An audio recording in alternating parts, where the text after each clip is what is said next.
सफल व्यक्ति कुछ अलग नहीं करते, वे हर काम को नए ढंग से करते हैं। इसी के साथ शुरू करते हैं दोस्तों इलेक्ट्रोस्टैटिक्स का टॉपिक, कुलाम्स लॉ अर्थात कुलाम का नियम। तो दोस्तों लेक्चर को स्टार्ट करने से पहले सबसे पहले चैनल को सब्सक्राइब कीजिए, बेल आइकन पर क्लिक कीजिए, बेल आइकन पर ऑल पर क्लिक कीजिए, जिससे आपको रेगुलर नोटिफिकेशन और अपडेट्स मिलती रहे। कंसेप्चुअल स्टडी के लिए वीडियो को पूरा देखें। Let we start. तो सबसे पहले दोस्तों आपको ये पता होना चाहिए कि जब भी दो न्यूट्रल ऑब्जेक्ट्स होते हैं, मीन्स जिन पे कोई चार्ज नहीं होता, उनके बीच में कोई भी इलेक्ट्रोस्टैटिक फोर्स वर्क नहीं करता है। मीन्स उदासीन पिंड ना तो एक दूसरे को आकर्षित करते हैं, ना ही प्रतिकर्षित करते हैं। Neutral objects neither attract nor repel each other, means इनके बीच में कोई भी इलेक्ट्रोस्टैटिक फोर्स वर्क नहीं करता है। और जब दो ऑब्जेक्ट जिन पर कोई चार्ज हो, मीन्स नेगेटिव नेगेटिव दो इलेक्ट्रॉन्स हैं, ठीक है, तो दोनों क्या करेंगे, एक दूसरे को रिपेल करेंगे। Means object with like charges repel each other, means सजातीय आवेश एक दूसरे को प्रतिकर्षित करते हैं। इसी के साथ ही अगर एक पॉजिटिव चार्ज हो और दूसरा नेगेटिव चार्ज हो, मीन्स एक इलेक्ट्रॉन मान लेते हैं, एक प्रोटॉन कंसीडर कर लेते हैं, तो दोनों के बीच में अट्रैक्शन फोर्स अप्लाई होगा। मीन्स जो इलेक्ट्रिक फोर्स अप्लाई होगा वो कैसा होगा, अट्रैक्टिव टाइप होगा। Object with opposite charger attract each other, विजातीय आवेश एक दूसरे को आकर्षित करते हैं। ठीक है दोस्तों।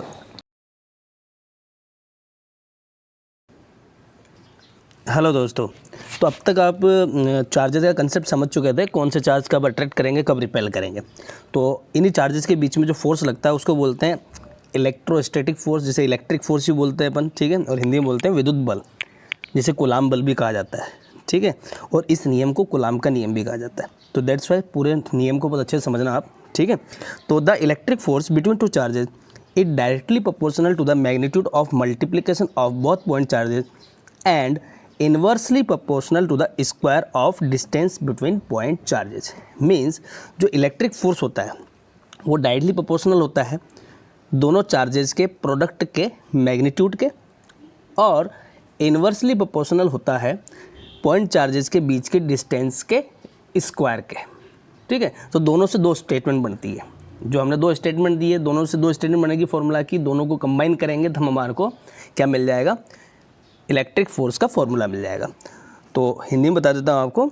दो बिंदु आवेशों के मध्य लगने वाला विद्युत बल दोनों आवेशों के गुणनफल के परिमाण के समानुपाती होता है तथा दोनों आवेशों के मध्य न्यूनतम दूरी के वर्ग के व्युत्क्रमानुपाती होता है। इस न्यूनतम दूरी से तात्पर्य मेरा विस्थापन से है, मीन्स दोनों चार्जेस के बीच में जो मिनिमम डिस्टेंस है।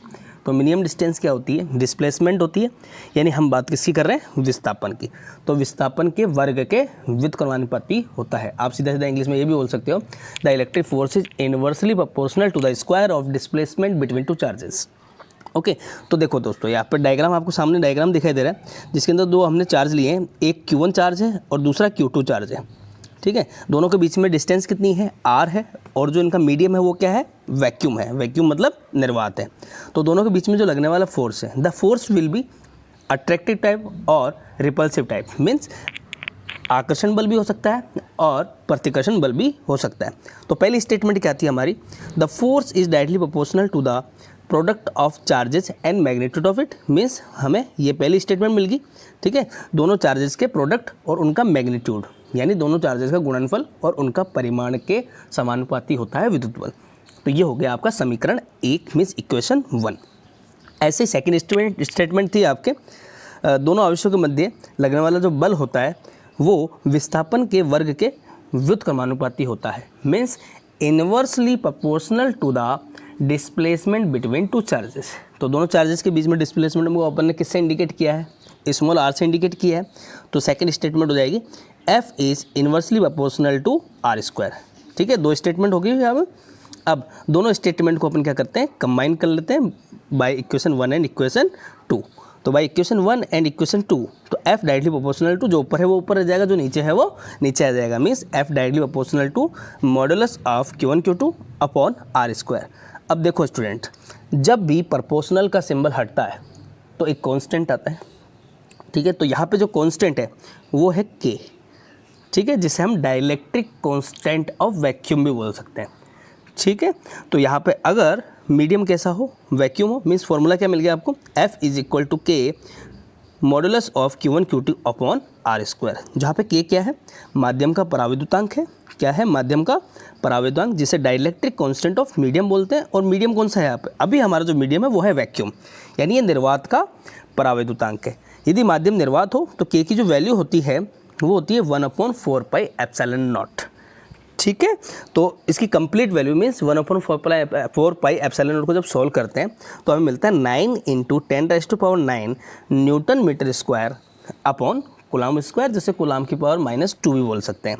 ठीक है, इसी के साथ यहाँ पर एक चीज़ और दिख रही है, जब आप K का फॉर्मूला देखते हो तो K = 1/4 पाई एप्सिलॉन नॉट है।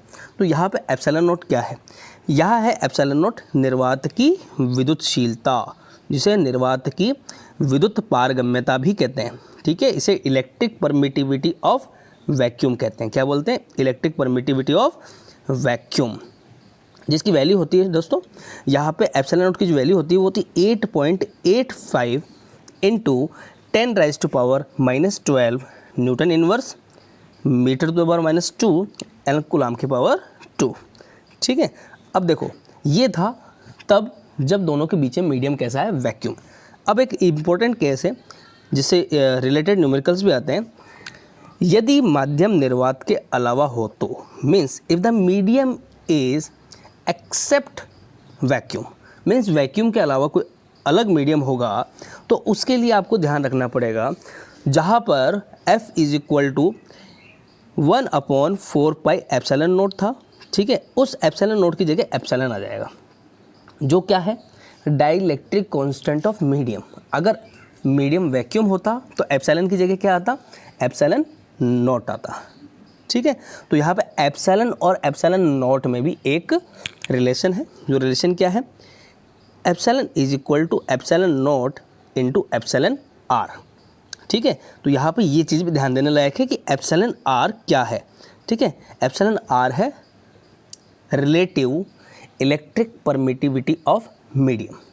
ठीक है, तो रिलेटिव इलेक्ट्रिक परमिटिविटी क्या होती है, जैसे अपन बात करते हैं एप्सिलॉन की, एप्सिलॉन आर जो उसकी वैल्यू होती है एप्सिलॉन अपॉन एप्सिलॉन नॉट होती है।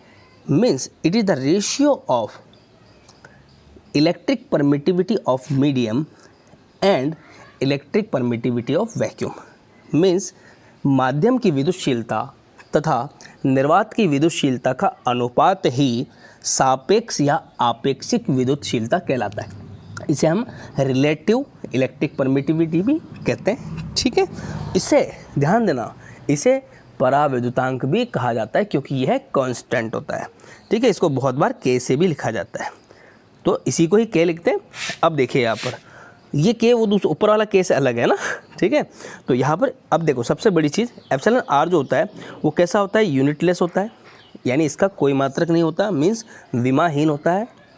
ठीक है, और यहाँ पर जब हम फॉर्मूला पुट आउट करेंगे तो F = क्या रखना पड़ेगा, 1/4 pi epsilon modulus of Q1 Q2 upon R square. अभी देखो मॉडुलस का मतलब क्या है, देखो मॉडुलस भी आया है, तो मॉडुलस क्या होता है कि अगर एक पॉजिटिव चार्ज है और दूसरा नेगेटिव चार्ज है, ठीक है, तो दोनों के चार्जेज यानी कोई पॉजिटिव चार्ज है कोई नेगेटिव है, तो उस पर डिपेंड करता है अट्रैक्शन और रिपल्सन।